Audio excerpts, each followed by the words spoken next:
Okay, let's unpack this. Imagine living right at the pulse of a thriving city, right? Where all that urban energy meets your desire for a quiet, personal retreat. How do you find that balance? Today, we're taking a deep dive into Agile Bukit Bintang. It's a prominent freehold high-rise residential project nestled right in Kuala Lumpur's bustling Golden Triangle. Right, and our mission for you today is really to cut through the noise, extract the crucial insights from all the sources you've given us, developer stuff, market data, and importantly, that resident and guest feedback.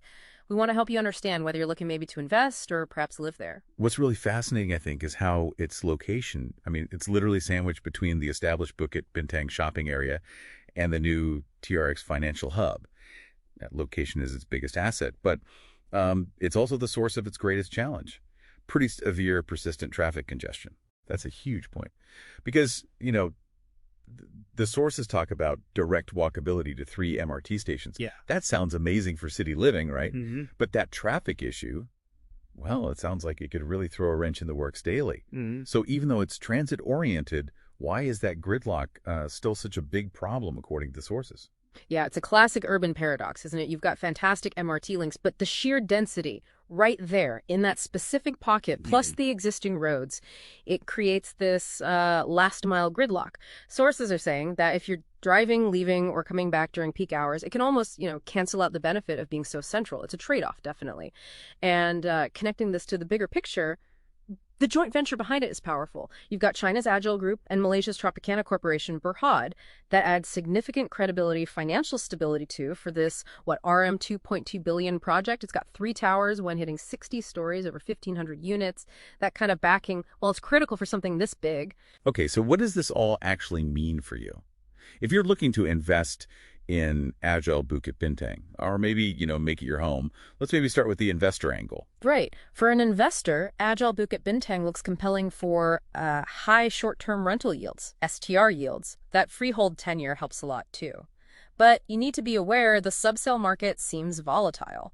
Sources suggest it's partly because there are just so many investment units. This can create, pretty intense price competition, almost a race to the bottom sometimes for quick sales. And another really critical thing is the higher operational costs.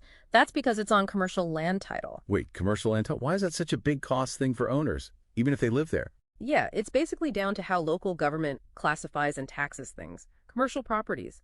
They usually face higher assessment rates, higher utility bills than residential spots, and that cost gets passed straight to the owners. It's something that comes up again and again in the financial feedback we saw. Then there's this recurring pattern, quite critical, of inconsistent service and maintenance. It's highlighted often by guests and reviews, specifically those persistent bad odors from bathroom drains.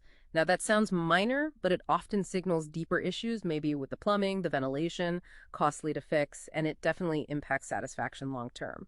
So for success, the sources seem to point towards needing an entry price around the RM 1200 to RM 1400 PSF mark, and definitely using professional STR management. Okay, that's a sharp distinction for investors. Oh. Lots to weigh up beyond just, an attractive rental yield.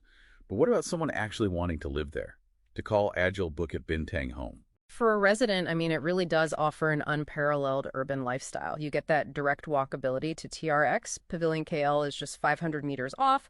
Prince Court Medical Center even closer at 110 meters. And even the Royal Selangor Golf Club is only 180 meters away. So you get these surprisingly rare green views right in the city center.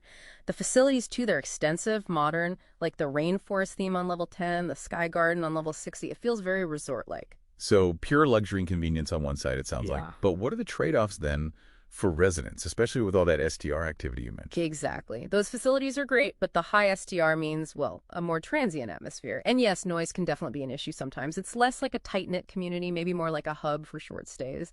And something important for early residents, particularly in Towers B and C, you have to put up with ongoing construction for Tower A.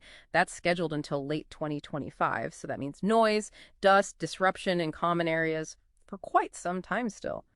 So here's where it gets really interesting, I think. When you're looking at a property right in the absolute heart of a city like this, where those lines between commercial, residential, local, transient, they all just blur, how do you actually weigh that promise of amazing convenience against the practical compromises, the daily living stuff, the ongoing maintenance, the whole management of such a dynamic place? It's a complex balance, isn't it?